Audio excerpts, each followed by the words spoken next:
it's very much worth reminding ourselves constantly about the special nature of the parish church. In fact, a Church of England clergyman said to me yesterday that the parish church defines Englishness in the same way that the piazza defines what it's like to be Italian. And I think it is worth constantly reminding ourselves and others about just how important our parish churches are. Now, I'm going to focus on one object in particular. Over the last year, we've had two very interesting judgments related to the disposal of parish treasures. One of them is rather good news, the other one is rather bad news. Now, the good news relates to the planned disposal of the wooden St. Lawrence Armament, and I know that Janet Goff is going to talk about that a bit later on when she speaks. I'm going to tell you a little bad news story, which I call the second martyrdom of St. Stephen. And that relates to the sale of the altarpiece at St. Stephen, Walbrook. So, last July, the Consistory Court of the Diocese of London gave permission to the parish of St. Stephen, Walbrook to sell this picture, which is Benjamin West's Devout Men Taking the Body of St. Stephen, a colossal altarpiece which was created for the church in the early 1770s. The Museum of Fine Arts in Boston, a wonderful institution, I have to say, is willing to pay $2.85 million for this altarpiece, and doubtlessly will display it in a very dramatic and informative manner. So St. Stephen's, which has been trying to sell the altarpiece since the late 1980s, will finally get its much longed for windfall. The people of Boston will have the opportunity to see a great work by Benjamin West, and so it seems that everyone has come out smelling of roses. Well, not exactly, because John mentioned how dangerous it is not to have a very good knowledge base. Well, my research and that of many others reveals that Devout Men Taking the Body of St. Stephen is an incredibly important work of art, which almost uniquely illustrates some of the most lively political, artistic, and religious controversies of the 18th century, and removing it from its proper context before attempting to find out more about its meaning and importance to the public is really an act of cultural vandalism. And it's an act of cultural vandalism that may be an inducement for other get-rich-quick schemes to plunder the treasures that we find in parish churches. This is a member of the Parish Church Council. To plunder the treasures that we find in parish churches throughout the land. Because prices of art and artifacts have risen to dizzying levels, the temptation to sell becomes stronger and stronger all the time. And there is, to borrow a phrase from Eamon Duffy, definitely a new stripping of the altars underway, which I think will significantly erode the cultural and historic value of our parish churches. Well, let's look at St. Stephen, Walbrook. This is not a Russian map, and the church is marked rather clearly on it. It occupies a very central and important place in the square mile. The Walbrook is one of London's many lost rivers or ex-rivers. In Roman times, there was a very important temple of Mithras on that site, and Walbrook has also been a site of Christian worship for over 1,000 years. The medieval church was destroyed by the Great Fire, and the current church, designed by Christopher Wren, was built in the mid-1670s. This is a particularly good view of it, which won't last for very long because, of course, the Bloomberg Centre is being built on the site in front of the church. St. Stephen's is much more than just a very daring dress rehearsal for some of the ideas which Wren used in St. Paul's Cathedral. And it's probably no exaggeration to quote a comment of 1734, which observed that, quote, perhaps Italy itself can produce no modern buildings that can vie with this in taste or proportion. Now, like most parish churches, rather than being frozen at a particular moment, even when that moment is absolutely at the height of Wren's genius, St. Stephen's has evolved over time. And as John pointed out, part of the richness, the delight of our parish churches is the way that they are living and that they evolve organically.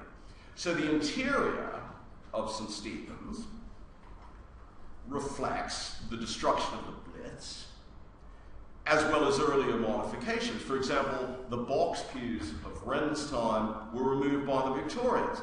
Possibly the most radical intervention in the history of St. Stephen's came with the restoration of 1978-87, which brought the installation of Henry Moore's highly controversial and massive round altar table, which you can see in the foreground of this picture.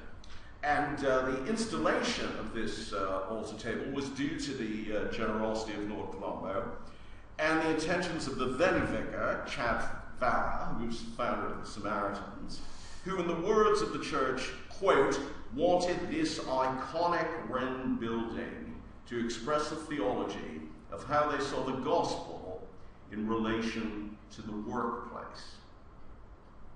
Now, given all the architectural and decorative vicissitudes that this nearly 350-year-old building has witnessed, it's surprising, even puzzling, even bewildering, that in its ruling, the Diocese of London Consistory Court declared that the altarpiece, which I should point out was specifically commissioned for the church and displayed there for 2 centuries, quote, severely compromised the integrity of the Wren building in scale, visual appearance, and by the damage to the original fabric. Furthermore, they went on to say that the display of the painting was, quote, to the aesthetic detriment of the church. So the change of pews, the change of glass, the repairs to the wall damage, the radical intervention of the Henry Moore altar are all acceptable parts of the church history.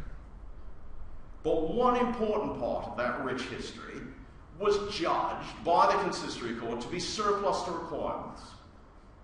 Benjamin West's altarpiece of devout men taking the body of St. Stephen. Now, in the 1760s and 70s, the decoration of Church of England churches was an emotionally supercharged topic. You're all probably very familiar with the proposal to decorate St. Paul's Cathedral by a group of eminent artists, including Joshua Reynolds, James Barry, Benjamin West, and Nathaniel Dance. And this scheme was vetoed by the, dare I say, rather unimpressive Archbishop of London at the time, Richard Terrick, who felt that the introduction of such religious imagery would fuel Catholic sentiments.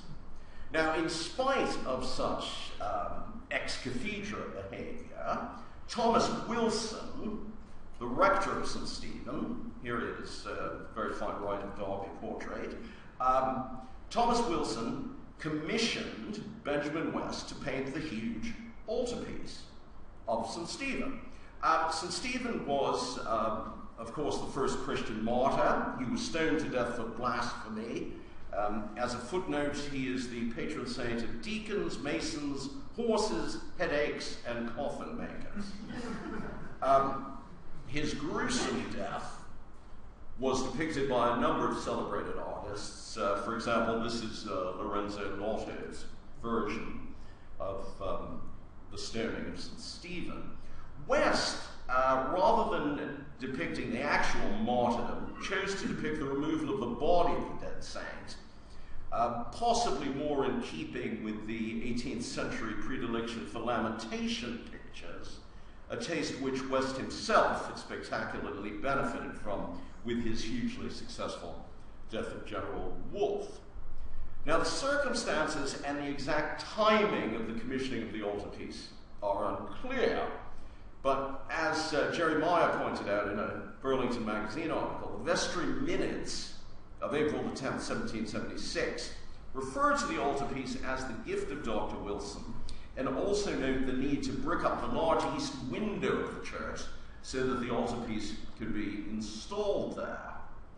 In the mid-19th century, the painting was moved to the north wall of the church. This is it in its original position. And in 1987, it was removed from the church altogether and put into storage. Now, from the beginning, the work was very controversial, both for doctrinal reasons and also as a protest against Wilson's imperious and rather eccentric ministry. Now, some parishioners objected to the altarpiece merely because it was leading to the blocking of the east window. However, the greater objections were to the commissioner rather than to the altarpiece. Devout Men was popular with a wide audience. The altarpiece, before it was installed in the church, was successfully shown at the Royal Academy Exhibition of 1776, and so successful was it that West was subsequently commissioned for several other altarpieces, including this rather vertiginous view of St. Michael from Trinity College, Cambridge. Now, the Reverend Wilson was a formidable proponent of ecclesiastical art, and he set forth his views most clearly in his introduction to a book called The Ornament of Churches, considered with a particular view to the late decoration of the parish church of St. Margaret, Westminster, published in 1761.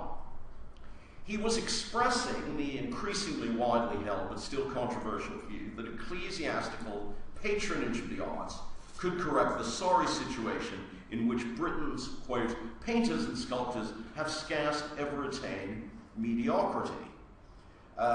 Wilson wrote, as our churches are always to hold a certain proportion and superiority and magnificence to other edifices, I think painting and sculpture, considered merely as ornaments, should not be excluded, since they make so elegant a part of decoration. With the proper subject matter, he observed, quote, painting could be employed as every art and science ought in the promotion of virtue, and deserve the distinguished title of the handmaid of religion. So Thomas Wilson wanted to use this altarpiece, painted by one of the most famous artists of his time, to make a point about the value of church decoration. But there is more to the story than that. It wasn't so much Wilson's position on church decorations that made him a contentious figure. It was rather his political radicalism and his unorthodox private life. The Reverend Wilson was the platonic lover of, and possibly more, of the historian Catherine Macaulay. Whilst their contemporaries regarded the relationship between Wilson and Macaulay as somewhat scurrilous, and you can see the caption of this picture, they're called the political platonic lovers, it's worth considering Susanna Stave's slightly more measured study of the relationship in general between the clergy and women writers of the time. It's not surprising, she writes, that intellectually ambitious women, themselves excluded from university study, sought out Church of England clergymen for various kinds of educational and literary assistance. But Wilson's extravagant admiration of the woman historian, Catherine Macaulay, went, it seems, far beyond mere educational and literary assistance. Although largely forgotten, Catherine Macaulay was, just behind Gibbon, Hume, and Goldsmith, the best-selling historian of Georgian England. Here's a splendid portrait of her by Robert Edge Pine, also a largely forgotten radical Republican of the 18th century. Macaulay had an international reputation as a radical Republican. When she visited the United States, for example, she stayed at Mount Vernon as George Washington's house guest. And John Adams, the second president of the United States, described her as, quote, one of the brightest ornaments, not only of her sex, but of her age and country. In her History of England, 8 volumes, Macaulay provided a radical alternative to Hume's more Tory-ish version of English history, proclaiming her intention, quote, to do justice to the memory of our illustrious ancestors, still having an eye to public liberty, the standard by which I have endeavoured to measure the virtue of those characters which are treated of in this history, is the principal motive which induced me to undertake this intricate part of the English annals. She was, though, revered as well as reviled for her politics. Johnson absolutely loathed her, thought she was a hypocrite. Boswell wrote a wonderful piece of bitter doggerel. Like a Dutch vrow, all shapeless, pale and fat, that hugs and slavers her ungainly brat, our Catherine sits sublime over steaming tea, and takes her dear republic on her knee, sings it all songs that ever yet were sung, and licks it fondly with her lengthy tongue. She was portrayed along with her fellow Bluestockings, because she was one of the original Bluestockings, including Hannah More and Elizabeth Montagu, in Richard Samuel's wonderful conversation piece, The 9 Living Muses of Great Britain. Macaulay is seated on the far right, portrayed as Cleo, Muse of History. Now, Macaulay's brother was a very important man, Alderman John Sawbridge. He was a significant backer of the most disruptive of all 18th century radicals, John Wilkes. Sawbridge was a founder member of the Society of Gentlemen Supporters of the Bill of Rights, as was the Reverend Wilson. And he was also the subject of a fine portrait by West, in which the togated alderman personifies the virtues of the Roman Republic. So there was a very interesting nexus of radical republicanism here between the Reverend Wilson, Catherine Macaulay, and her brother, the powerful alderman and MP, the Reverend Alderman Sawbridge. Now, the Reverend Wilson became so increasingly enamored of Catherine Macaulay that he commissioned J.F. Moore to carve a larger-than-life-size statue of her in the guise of Cleo, Muse of History, which he had erected in the church in 1777. Unsurprisingly, the larger-than-life-size statue of a living individual, also rumored to be the paramour of the vicar, scandalized the parishioners. They got it removed. By which time, Macaulay, to the further amazement of the public, had already abandoned the Reverend Wilson for the comfort of a ship's surgeon's mate, less than half her age. The resulting social outrage contributed to Macaulay's trip towards obscurity. And in spite of some excellent recent scholarship, Macaulay's importance remains generally unrecognized. The relationship between Macaulay and Wilson and Sawbridge and West also raises the tantalizing prospect that West, whilst being historical painter to the king, as well as a personal friend of George III, was part of a circle of radical Republicans. Now today, West is undergoing a major critical reevaluation. He had the misfortune of powerful and articulate critics, both in and immediately after his lifetime. So, for example, Byron described him as England's best painter and Europe's worst, and the Victorian critic Walter Thornbury christened him as the monarch of mediocrity. However, he is undergoing an important critical reevaluation, and he is emerging from years of critical purgatory. So today we can judge devout men. This is Benjamin West, by the way. Today we can judge devout men as a fine work by one of the most significant artists of the 18th century, and as an example of the brief but important moment in which the Church of England was fiercely engaged in a debate over the propriety of religious imagery. Now, the most appropriate way to display this work of art would be in the space in the church for which it was intended. But this will not now happen. And even though the altarpiece is going to be well displayed and interpreted, it has been condemned to be museumified. And therefore, the way that we look at it and experience it, the way we look at and experience St. Stephen's Walbrook will change forever. And we will be the poorer for it. The Department for Culture, Media and Sport did defer granting an export license for the work, but in these times of shrinking acquisition budgets, there was no British institution that could find £1.7 million hidden under the sofa cushions. Nor did many galleries or museums in this country have the house room to display a picture that is 10 feet wide and 22 feet high.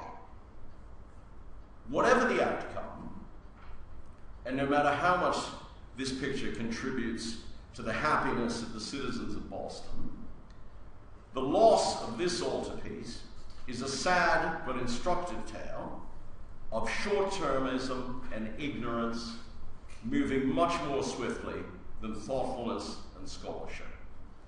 Ripped from its context, devout men taking the body of St. Stephen will forever lose much of its power to shine a light on the internal politics of the 18th century Church of England and to offer an intriguing and surprising insight into the radical underbelly of Georgian London. This underlines the need to study our objects, to understand our church objects, and to realize that when we deprive them of their context, we impoverish ourselves and